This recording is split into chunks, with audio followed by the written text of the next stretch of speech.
Почитувани, Дебарското езеро е езеро кое што е во најочерна состојба, поради неспособноста на владата на Зоран Заев и раководството на АДЛ. Дебарското езеро е буквално пресушено езеро, со пат на нивото на водата од цели 18,22 метри. Катастрофата е дотолку поголема ако се знае фактот дека истото одрап на целосно пресушување е само 1,78 метри. Толку е разликата од моменталниот водостој и минималната кота на Дебарското езеро.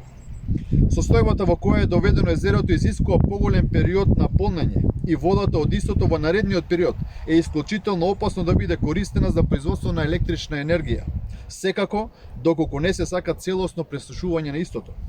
Имајќи го во предвид дека оваа влада не се грижи за ништо што е национално, можеме да претпоставиме само како ќе завршат езерата во Република Македонија.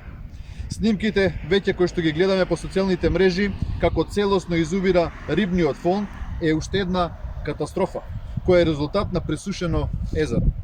Почитувани, состојбата со Дебарското езеро е уште полоша доколку се посматра низ процес на поврзани садови со Преспанското, Охридското и езерото Глобочица, од кои сите се со намален водостој и за да се наполни истото е потребно симултално полнење на сите горе споменати езера. Почитувани, што мислеше Зоран Заев и СДСМ кога ги празнеше езерата за профит и кој ќе одговара за оваа еколошка катастрофа која што ни се случува во моментов?